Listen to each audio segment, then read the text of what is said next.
feel like it's 1977 all over again. I love it. Back at Shea. Hello, Mr. Kranepool. I interviewed you in your basement 3 years ago for New York One. I don't know if you remember. Yep. All right. Hello. Good. I'm glad I'm here. I'm glad I made it. Well, we're so glad you're here because, you know, obviously what you're going through with your health situation, but we're so happy to see you here. And I just want to give you guys, so I'm sure you all know this, but I'm going to throw it out there. Mr. Kranepool paid for the Mets from 1962, their first year at the Polo Grounds, till 1979, 1,853 baseball games for the New York Mets. Yeah. No Met has played more games in the blue and orange than this man right here. All right. 261 lifetime average, 118 home runs, 614 RBIs. He was an all-star in 1965. And, of course, a world champion in 1969, 50 years ago. Okay. How many people are going to be at the reunion this year? Anybody? All right. The Mets are finally doing something, I think, at the end of June. The last weekend in June, in case they didn't announce it yet, I'm going to let you know it's the last weekend. I think it's that Saturday afternoon they're going to have a day game. And I asked them about a week or so ago, I did some function there. I said, I hope you're not going to have it after the game. You know, just like they did when they closed the ballpark after the game and the Mets lost and everyone left. Oh, my God. I said, hopefully they'll do it before the game. So they're going to do it before the game. So I'm glad they learned from that experience because losing to the Phillies and not getting into the playoffs and then celebrating the end of Shea really sucked. I was there by myself. I bought one ticket. I went. I was in the upper deck, and it was a horrible experience. I think the players the players were going to leave too. You know. All right, Mr. Kranepool, let's start with this. It's 1962. You're 17 years old. You just graduated from James Monroe High School in the Bronx. You played basketball. You played baseball. And a guy named Bubber Gennard, who's a scout for the Mets, signs you to a free agent contract. And in September, you're brought up to the big club and playing at the Polo Grounds. And what was that like at 17 years old? But you just got out of high school, and all of a sudden you're playing Major League Baseball. Well, that wasn't the whole story. Actually, I signed with the ball club in June. I joined them in California. And my opening night in the major leagues, I worked out, and I was there. Sandy Koufax pitched that night. If you look at the record books, Casey didn't put me in the game. I was there. But Koufax pitched a no-hitter and struck out 13. I thought I was going back to college right there. Wow. So September was nothing. I mean, I had already played a while, and that was fine. You had your feet on the ground. But, you know, as a youngster, they force-fed me to the major leagues. They wouldn't do that nowadays. They don't bring guys up until they're 22, 23, and give them a little more time to get some seasoning. I mean, look at Tebow. He's 31. They're going to finally bring him up. Oh, we can't wait to see him at a Citi Field. I might have to make a comeback. I'm 74. You could probably still hit him. You made official Major League debut was at the Polo Grounds against the Cubs. I think it was September 22nd, 1962. And this is crazy. I didn't know this, but you actually came in for Gil Hodges, who was playing first base at the time, who was an original Met. Well, Gil was with the ball club in the early years before we made a deal with Washington and became the manager down there. But he was the one instrumental mentally to teach me how to play first base, fundamentals, etc. And that's what a lot of guys, you know, used to do back in those days. The older players would help the younger players. I think this is the first season that the Mets are going to invite some of us old-timers to spring training. I'm hopefully going to spring training the 21st of February. And, excellent. They're bringing some of the guys back. I guess they're trying to do something with the 50th anniversary. I figure we might know something after all these years. But, you know, there's opportunities when you're talking to the players to pass along some of the information you have. Some of the guys would work with you. I mean, we have nothing to lose. I mean, the Mets certainly could help. We could have helped Mike Piazza years ago. You know, Mike was a great player and a good catcher. And when they tried to move him to first base, I mean, he had no clue about how to play first base, and they wouldn't let anybody work with him. They wouldn't even let Keith Hernandez, who was their announcer, because Mike came to me first and said, "Could I help you?" I said, "Sure, I can help you. I can help you in a room. You don't have to be on the field. You can work on footwork any place as long as you put a base down." I said, "But you got to get permission. I'm not allowed to go on the field," and we're not. So anyway, they couldn't get permission. So then I saw Keith Hernandez one day, and I said, "Keith, let me ask you a question." I said, "You know, you're working for the ball club. You're the broadcaster. Why don't you work with Mike? He needs some help around first base." He had no idea how to play. He was actually touching the base with the wrong foot. Okay, and then when I saw that on TV, I said, "I can't believe it." I said, "They haven't worked with him." So I said, "Keith, why don't you work with him?" He said, "I'm not allowed to do that." I said, "I don't understand it. You've won 10 gold gloves." I said, you know, he asked me to help him. I said, "But you've won 10 gold gloves." He said, "No, Ed, I've won 11. Sounds like Keith, right? But Yeah. but Keith wasn't allowed to help Mike, and then Mike wouldn't play first base. Nobody wants to be embarrassed when they go on the field. I remember when Willie Mays came to the ball club, they tried to make him a first baseman. He was the greatest center fielder ever. He didn't want to play first base, so when Yogi put him at first base, he stayed there a few innings. When it came to the 7th inning, he used to come over to me and said, "Here's your glove, Ed, go out on the field." He wouldn't go out there in the 8th and 9th inning because nobody wants to lose the ball game in a position that you're unaccustomed to. And it's the same way when I played the outfield. You know, I wasn't the greatest outfielder, but I played it because I wanted to get 4 at-bats. I'm in left field. If the manager's stupid enough to leave me in there in the 8th and 9th inning, we lose it because I don't catch a fly ball, that's his problem. He's the dummy. Yeah. And Willie wasn't going to take that chance, you know. So I think the older players can help the young guys, give them the right attitude, you know, because the Mets obviously struggled the last couple of years. They've made some changes. Yeah. They're making some changes, I think, for the better.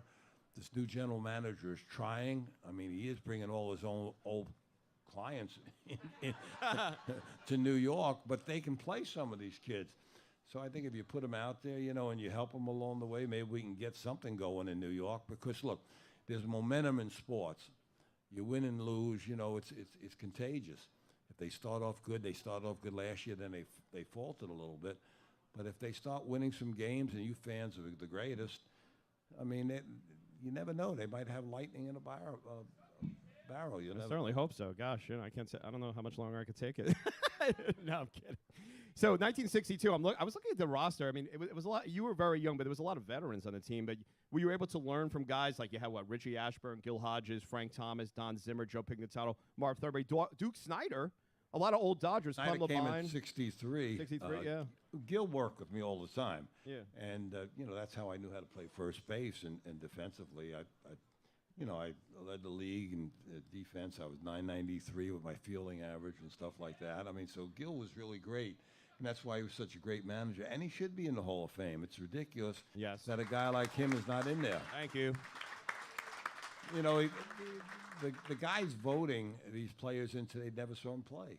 I mean, he was in an era where it was not a live baseball year, but yet he was dominant in the National League. He had a lot of home runs, great ball club in Ebbets Field, great defensive player, and a good manager. So when you look at some of these other guys getting selected by the current writers, it's a disgrace because Gil has a better record than any of these guys.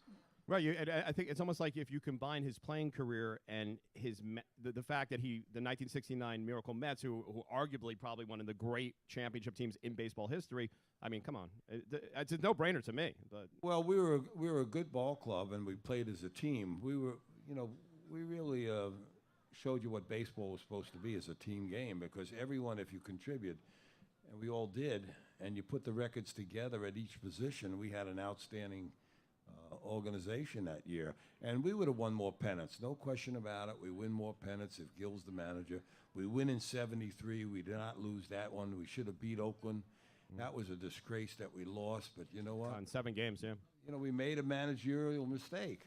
I mean, and that's what happens in a short series. Over the course of a season, just about any manager can win, because if you have good talent, that's going to survive. Because remember, it's a marathon. It's not a race. But when you get to the playoffs, it's short series. It's 3 games, it's 5 games, it's 7 games. You make a couple mental mistakes, or you play the wrong players, you're going to lose and you're out of the series. We lose because Seaver pitches the 6th game. He had no reason to pitch the 6th game. We had George Stone to pitch. Seaver should have pitched the 7th. If there was a 7th game, who's to say there was? George was 12-3 that year. Why take him out? I mean, if a guy wins all those games in a row like George did down the stretch, I got to pitch him. Why rush Seaver back short-rested? You know, imagine having Seaver to start on Sunday and say, Tom, give me 3 innings. It's unheard of. Because then you could bring in Matlack. You could bring in Kuzman. You could bring in the whole – you have 9 guys on Sunday.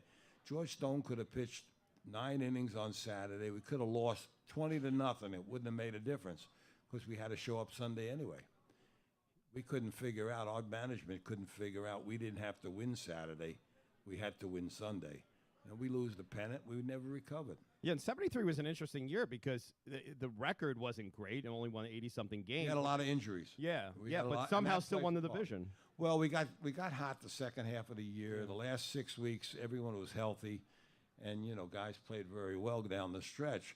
And that's what I say. It's not a race. It's a marathon. When you have injuries, you know, you're not going to win. That's why you load up. You look at some ball clubs are loading up.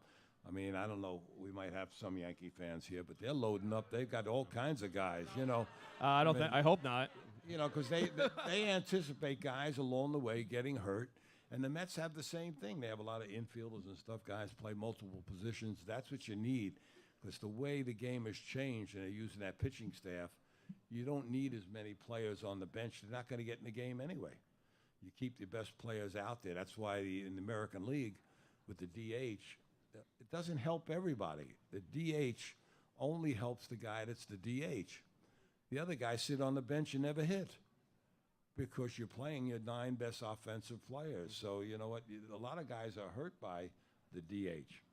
Let's go back. I want to go back to 69 since we're talking about the 50th anniversary, beating the Orioles in the World Series. When did you start knowing, since you were there from 62? Because, you know, from 62, 63, 64, 65, the Mets, sadly, you know, it was kind of, you know, didn't have the best reputation in baseball. When did you start kind of feeling, wow, you know, we have a show, this could be a good team in a couple of years? Was it when Seaver, I'm guessing when Seaver joined the team and Kuzman and In 62? No, for 69. When did you start kind of having a feeling that things were going to get on the was it that year, or did you kind of say, you know, well, we went to spring training under Gill. He had managed in 68 and we improved. Still a 9th place club that year, but he said to us in the spring, set your goals to each pitcher to win 1 more ball game, and defensively the regular players just make fewer mental mistakes. You're going to win more games when it comes down the stretch. Let's get to 500 first. Let's take little steps, and we'll see how we go. Once we got into June, we went to California. We beat the West Coast teams. Now, we never beat the California teams, especially with Koufax and Drysdale. And then you go down the coast, and you got Juan Marichal and Gaylord Perry and all these other guys down there. We used to celebrate rainouts. That's when we celebrate rainouts. I mean, it was crazy. We couldn't win a game. We came back on that trip.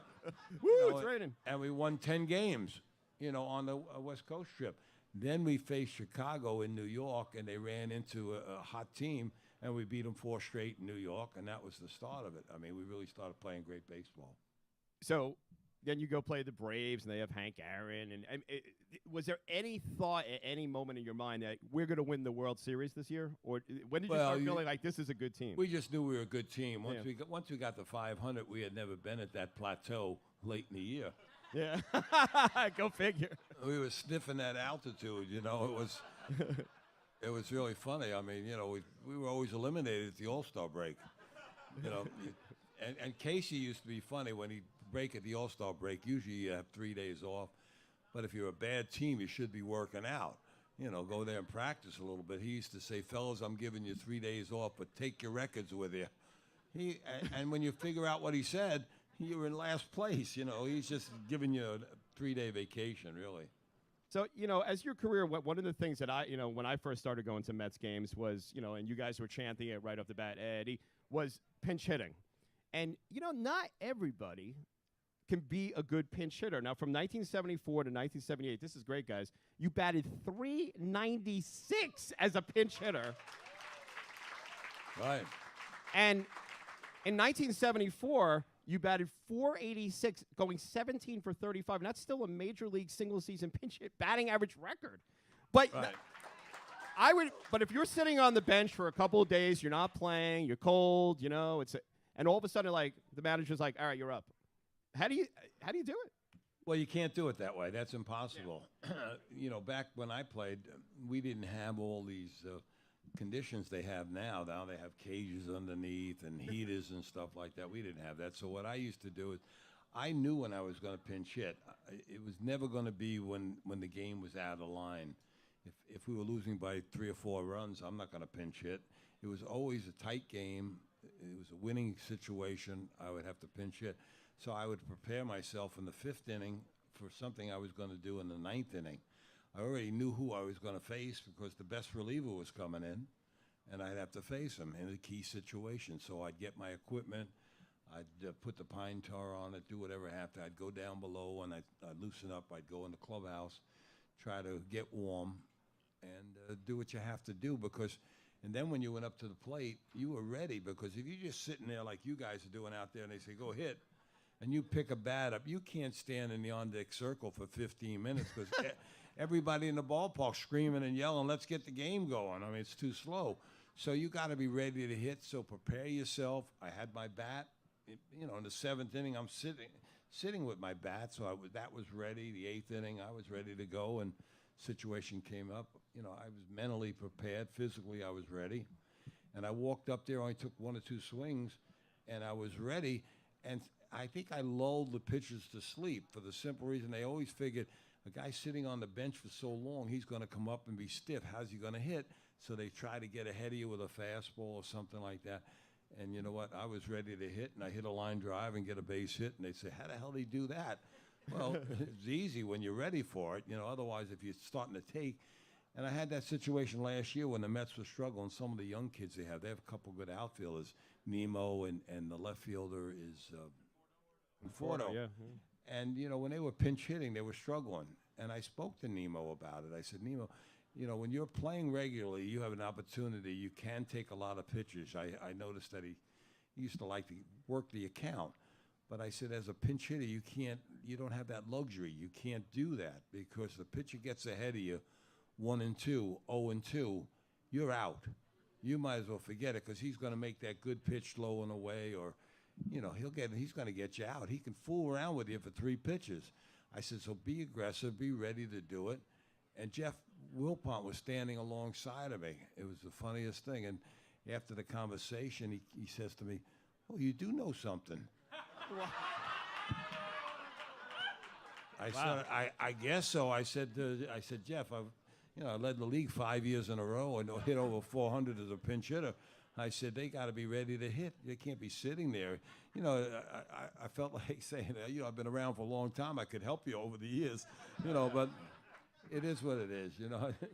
That's crazy. But they invited me out there that night. He's been very nice. I threw out the first ball, and they've gotten me some publicity for my situation where I need a kidney, and they've been very good about it. So that's why he's asked me to go to spring training. I guess he figures maybe I can help some of the guys. But, you know, if you pass some of these little tips along to the guys, you know, it helps them. And Nemo, he's a good little player. They didn't trade him this year. I'm glad they didn't.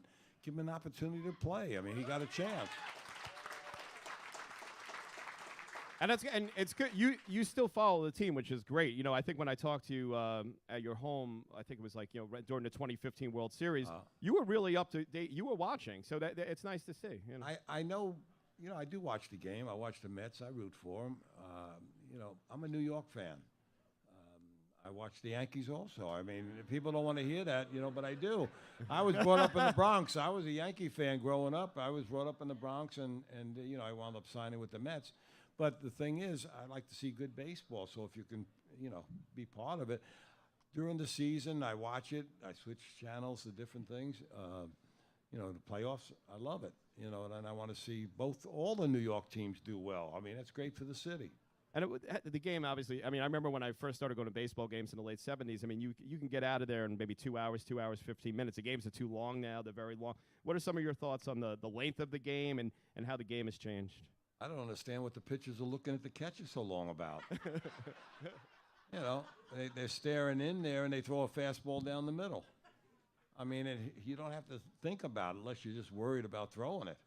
You know, that must be it because the games are much too long, no question about it. You know, they're trying to speed it up. The catcher, they've cut back some of those trips to the mound. I mean, that was ridiculous. I mean, anytime our guys went out to the mound, it was where we going tonight for dinner. That's about it. What are you going to tell Tom Seaver? I mean, he's going to throw you off the mound, just like Bob Gibson used to do that, you know, to Johnny Keane. I used to hear him yell at him, "Get back in the dugout. You don't know anything about pitching." You know? Even Rube Walker? Well, Rube didn't say anything. Yeah, If Gil came out, you know, nobody said a whole lot to Gil. You know, Gil was a tough guy. You know, he was a Marine. You know, with strict background. Right, you don't want to mess with Gil. So but guys like Kuzman, Seaver, they had no tolerance for that kind of thing. They're just like pitch, and that's. Well, they know how to pitch. I mean, we'd go over there and try to slow him down because sometimes when a pitcher's struggling, he's going to work too fast. Mm-hmm. So you give him a little pace, you know. But what am I going to tell Tom Seaver how to pitch? I mean, Jerry Kuzman, you know, forget about it. You know, my roommate Tug McGraw, maybe that's a little different because Tug we talk about it at nighttime and stuff like that. But and Tug was a true character, though. What was it like playing with him? Because I mean, he was a character, yeah. No question about it. He got us in trouble all the time, you know. Can't tell too many stories. My wife's not here, you know. I guess that's wrong. Well, that's the thing. I mean, I don't want to get you in trouble with your wife. She's not here. Hopefully, she's not. But I mean, you guys were New York celebrities, and you know, I just watched a documentary about Joe Namath the other night, Bachelor's 3, and the whole thing. And I mean, wow, it looked like it was some good times back then. I mean, you guys had you know. You have to ask Jim Bouton. He always blamed it on the other guy. You know, no, we had a great time. New York was the greatest sports town around. Where can you be 50 years after the fact, still talking about the '69 Mets? Most people, they forget. I can't tell you who won the World Series 5 years ago. I mean, but people do know that the Mets won in '69. They still celebrate. The fans are great. You know, that's why New York is a great baseball town, and you want to have a winner here. If you win in New York, you can go anywhere. Was it good? I mean, are you pleased looking back on your life that you were able to stay in your hometown, that you didn't have to go play for the Twins or the Royals or you know? Well, I wouldn't play for the Twins at the end of my career. Gene Mark, who I hated from 1965 on, he invited me to play for the Twins in 1980, and I said, "Are you crazy?" I said, I had played in the All-Star game in '65, and there were 5 of us he didn't put in the game. And I never liked him from that day on. And every time we had a chance to play against him in Philadelphia or wherever he was, I tried to beat him. And you know what? Because you don't forget little things. I mean, certain things stay with you. And then when he said, "Come and play for me in 1980, I said, "You crazy? I wouldn't leave New York. I stayed in New York and retired. You know, I haven't sent my papers in yet, so I guess I can still make a comeback." You're supposed to actually send in papers for that. Supposed to send in papers. I don't know if Gene Mark's still active, but No, I'm kidding. No. Yeah, no, I'm just kidding. I want to do a little have a little fun with a little lightning round here. So I'm going to ask you a couple of quick questions, and I'm going to see what you. So first one is, I'm sure you've been asked this a billion times, but the best pitcher you ever faced. Well, that would be Sandy Koufax, but he was not the toughest pitcher that I ever faced. The toughest pitcher was Joe Negro. And he had that knuckleball, and it was bouncing around. The catcher with a big glove like this couldn't catch it. How am I going to hit it with a round bat? You know, round bat and a round ball. So I used to, have struggle with him, go 0 for 4, 0 for 4, and then finally late in my career, when he was still pitching, I was friendly with the manager. I said, "Joe, I got a headache." So he took me out. I'd rather pinch hit in the ninth. Bring in a relief pitcher. Well, are there certain guys? Because I remember specifically that Tommy Hutton on the Phillies killed Seaver. For some reason, right. Seaver could not get Tommy Hutton out. It made no sense. Is that? But that's just how it happens. Yeah. It all depends on certain guys, and you can hit. If you feel better, you feel more comfortable. I mean, I did great against Gibson. Nobody really makes a living out of Gibson. I'd get 2 hits a night against Bob Gibson because he would always challenge you to a fastball or a slider, and he'd throw that to me, and I'd get a base hit. And so I didn't have a problem with that. But Negro throwing that 60-mile-an-hour knuckleball. He knew the situation. He said, this guy can't hit it. I'm not going to throw him anything different. Well, other guys would get an occasional fastball, which is about 60 miles an hour, and they get a base hit. Me, he says, here, hit it if you can. You know, he knew I didn't have a tennis racket, so, you know, I couldn't hit it.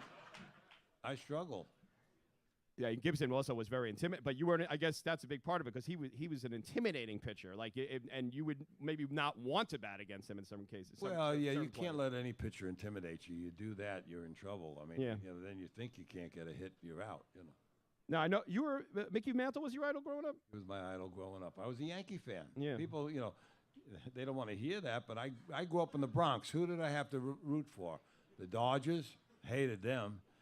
The Giants, my mother rooted for the Giants or the Yankees, and I was a Yankee fan. They won every year, you know, so I'd go and get free tickets on the milk bottles and stuff like that, or the Journal American back in those days would have tickets for us, and we'd go see the Yankees play. And you know what? You saw Mickey, Roger, and all those guys in the heyday. I mean, they were great. Yogi. Was he the best hitter you ever got to see in person, or did you? Or Best hitter? Yeah, who would you say your best hitter over the years as you through the career? I know you got to see all kinds of, you know. Well, Roberto Clemente could be the greatest hitter, you know. I mean, but he hit 350 every year. But, you know, he didn't have the power that these other fellows had. Then later on in his career, he got a little more publicity, but he was a great player. When I made the All-Star team in '65, I was with all Hall of Famers. If you look up that roster, I mean, it was unbelievable. And I'm looking around, and you know, you're in awe of all these guys. These are guys I grew up with as a kid watching play. And then you get a chance to play against them. It was a tremendous thrill. But, you know, I wish I would have been with a better ball club early on. If you joined a better team, you become a better player when you surround yourself with better players.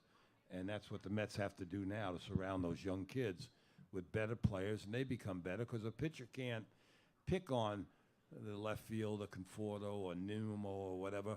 That's why they're a better team when Cespedes is in the lineup. I was a better hitter when Rusty joined the ball club, and even guys like Dave Kingman, who was not a great team player, but you put him behind you, he was always could hit that home run.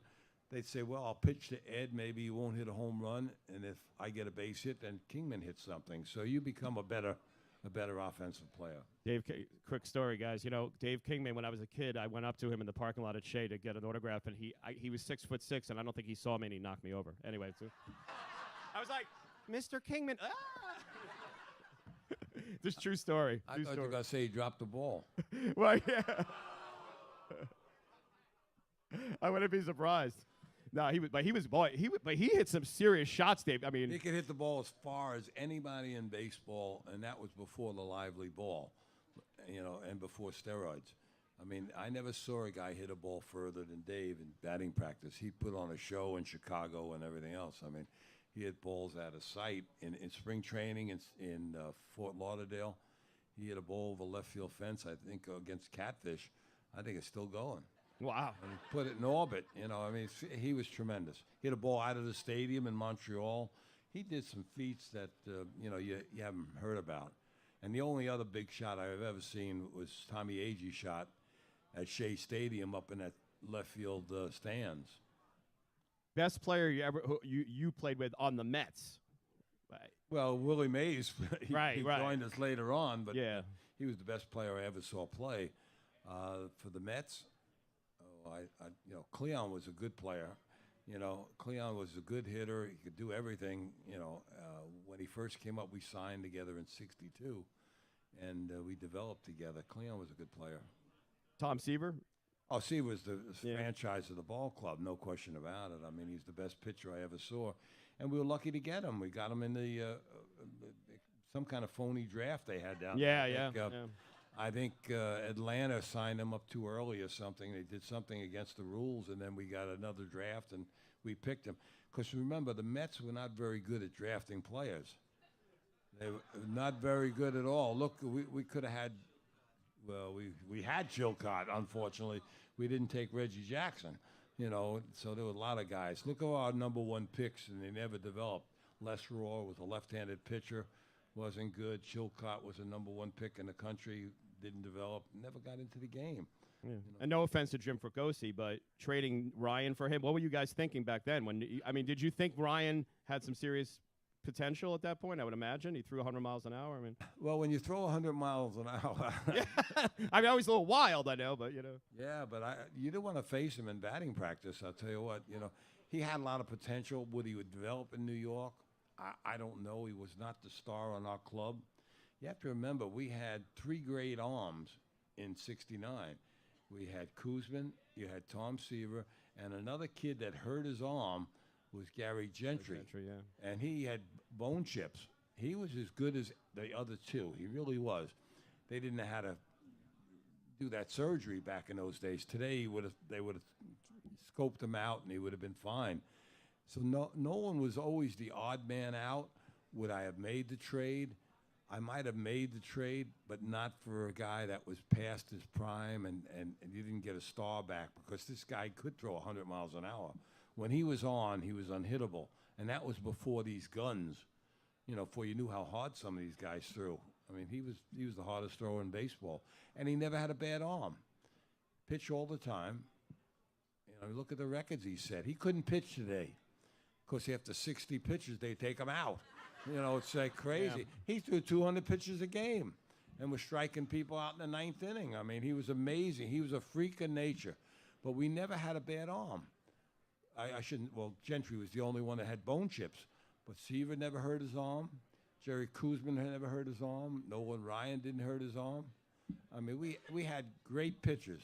Yeah, why do you think it's happening, though? Why do you think that? I mean, I'm frustrated that these guys can't go 4 and 5. Well, they might be starting too early in life. I yeah. mean, they're throwing hard. They're looking up at the machines. They're looking up at the scoreboard to say it's 100 miles an hour. What's the difference how hard you throw? If you're getting people out and you know how to pitch, you don't have to throw 100 miles an hour. I mean, the guy down in Atlanta, Maddox, won 300 and some odd games. He didn't throw real hard. A lot of guys didn't throw real hard, but they had perfect control. Juan Marichal threw hard, but not 100 miles an hour. But he had 5 pitchers to get you out with, and he got you out with a different pitch. Guys are too concerned about overpowering players. 100 miles an hour, they love it. They look at the scoreboard, and it's 101, 102. I mean, it's crazy. You throw the ball down the middle of the plate, these good hitters are going to hit it somewhere, over right field, left field, or whatever. At my age, I swear to you, I always had great eyes. That was part of my problem. When I swung the bat, I hit the ball. That works against you sometime when you're young and inexperienced. You're swinging at pitchers that are not in your hitting area, and now you ground out to second, shortstop, you put the ball in play. At my age, if you threw the ball down the middle consistently, hard, I'm going to hit it. Right now, it's 74. If you change speeds, I'll fall down and hit. I wouldn't hit anything, because now you can't hit a curveball. You can't hit anything. But one speed, you're going to time it like you go to these machines in the amusement parks. That one speed, you can close your eyes and hit those balls after a while. So you have to learn how to pitch inside, outside, up and down, and don't throw the ball down the middle. You throw the ball down the middle, guy gets a base hit. Read the books. The greatest hitter I ever saw was Ted Williams. Mm-hmm.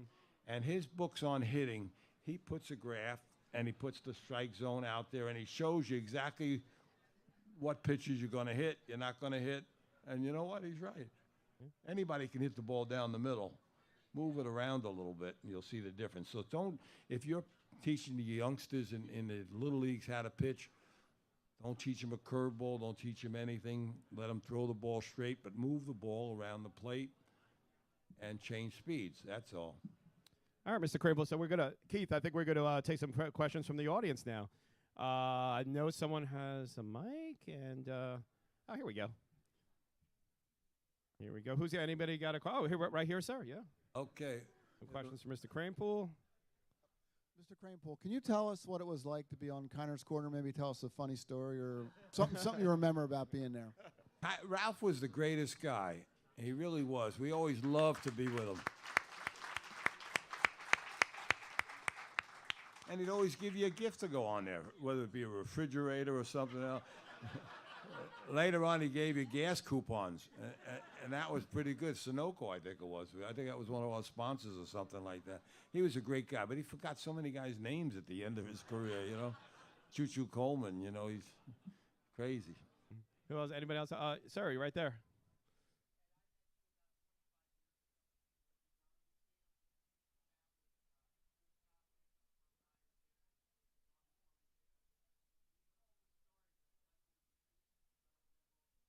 I got paid that night. No. Tom What story? Well, Seaver trade. the Tom Seaver trade. Tom Seaver got traded in the middle of the night. Joe McDonald made that trade. It was unbelievable. The Mets had a deal going with L.A. We thought we were going to trade Seaver to L.A., and how I knew that was Joe Torre was the manager. And Joe and I roomed together, okay, and we were very friendly at the time. And when he was talking to the Dodgers about it, he was involved in negotiations, and they gave him a list of 10 players to choose for Tom Seaver. They were going to give us 6 players for Tom Seaver. So Joe said to me, you take the list home, and I'll take it home, and tomorrow morning when you come to the ballpark, we'll compare lists to see which ones I'm going to take. He was working with Joe McDonald, so I went home and looked at the list, and Joe did the same thing, and there were some good players on there. Pedro Guerrero, Nick Wilhite, Rick Rhoden, Lee Lacy. There were 6 good players on. So I had a list, and I put them down 1 through 6. And then Joe came the next day and did the same thing. Now, we had basically the same names, but not in the same order. Okay, my first was Lee Lacy. I don't know who, not Lee Lacy, it was Guerrero, who was a good young player, and he became a great hitter. And I don't know who Joe had. But anyway, that when he gets to the ballpark, he gets a call from Joe McDonald. He already traded Seaver the night before for, the guys on the Reds. He had no idea, never inquired with the manager. And that's why a lot of guys didn't want to manage, you know what I mean? They weren't running the ball club. If you're going to fire the manager, you should have some responsibility on trades. And that's, otherwise it becomes a problem. If you're going to give me players that can't play, don't fire me. And Joe was mad that we gave up Tom Seaver. Even though they were good players Cincinnati gave us, they were not what the Dodgers had offered. They had offered, we felt, better players. Was it Pat Zachary, Doug Flynn? Yeah, Norman, and Henderson. Yeah, Henderson. The next day, he was my that was like one of the worst days of my entire life. Anyway, anybody else have a question for Mr. Kranepool? Yeah. Oh, back there. Yeah. Hi, Ed. Hi. What were some of your favorite ballparks you hit in? I love Chicago. I like to play in the daytime. I could hit better in the day. You could see better. I'd like to get there, and you like to get back to the hotel by 6 o'clock. You can go out for night, go have dinner at a normal time, et cetera, and it was a lot more fun. So Chicago was my best city. And then after that, let's see, it probably was St. Louis. I like to play in St. Louis. The AstroTurf was great to play on that. If you played there, you had to hit 30 points higher. That's why those averages so misleading, anyone on AstroTurf, as opposed to a regular grass field. The ball slows up in the grass, especially Shea Stadium had the worst grass in the world. It was very thick because of the dampness. It was built on a swamp, so the ball wouldn't go through the infield. Where if you have AstroTurf, if you hit a hard ground ball, takes one step away from the player, he can't catch it. It's a base hit. So now you get, it doesn't take half a dozen hits at the end of the year, and it's 20 points. So, I'd rather be on the AstroTurf. So St. Louis and Chicago. Chicago for hitting home runs and playing during the daytime. Any other questions for Mr. Kranepool? Yeah, sure.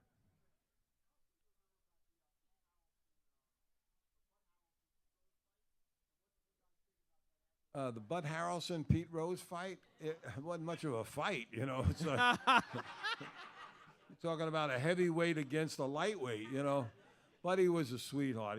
He's one of my closest friends, He had a lapse of memory, really. What happened is, during the course of the ball game, we were allowed to be aggressive on the bases back in those days. Now you can't even slide.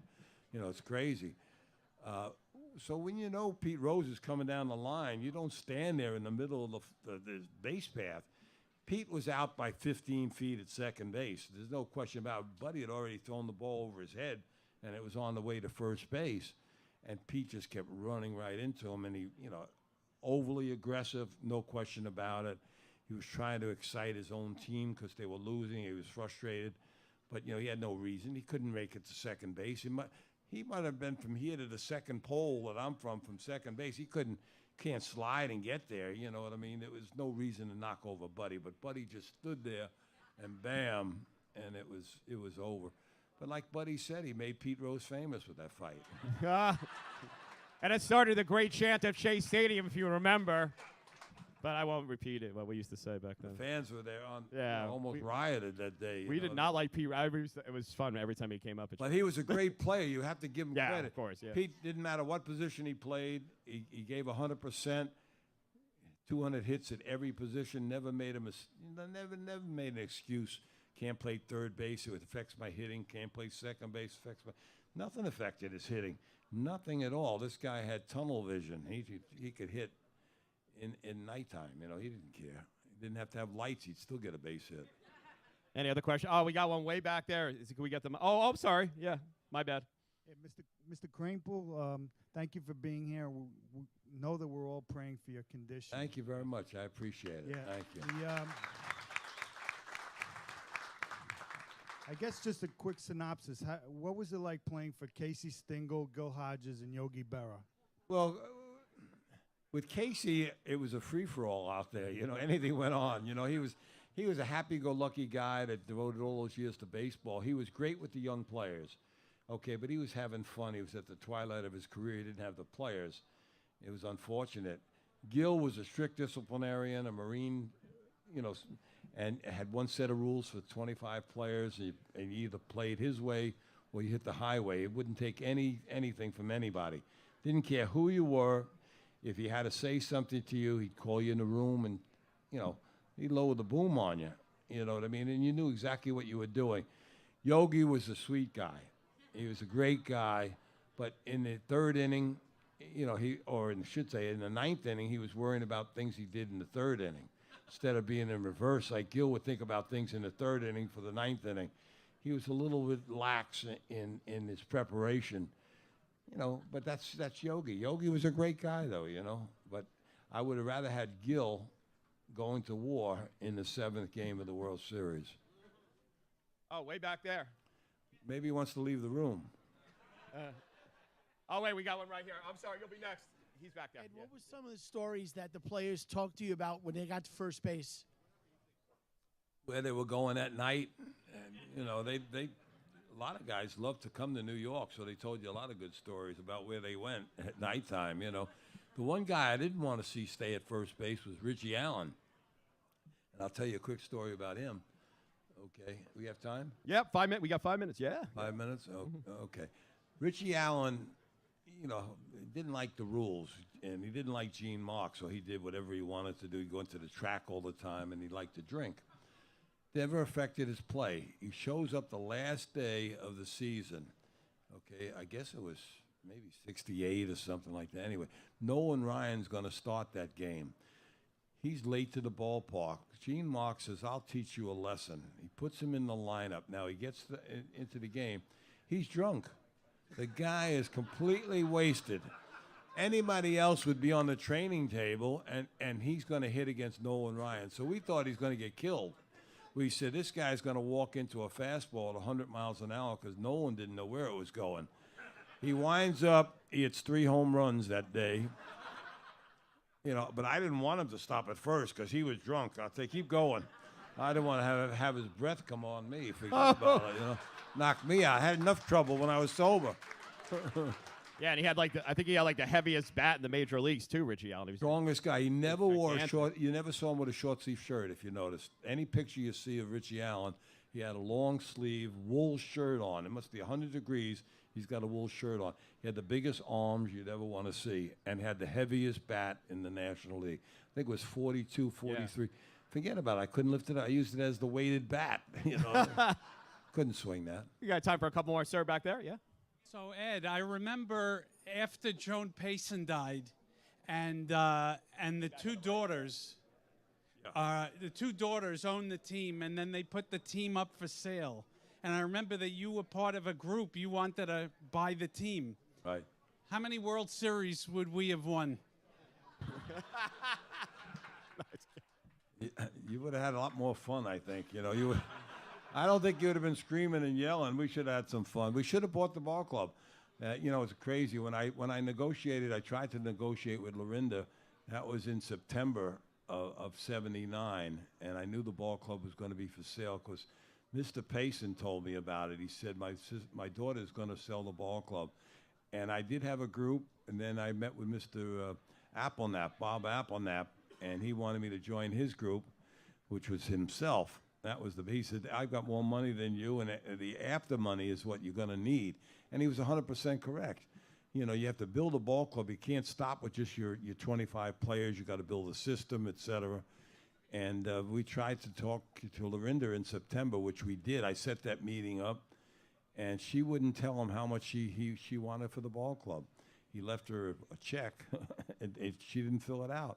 And my wife, when I came home from that meeting, she said, how'd you make out today? I said, I don't know, but I think we bought the ball club. She said, you're dumber than I think you are. What do you mean you think? Weren't you at a meeting? I said, yeah, I was at a meeting. I said, but there was nothing signed.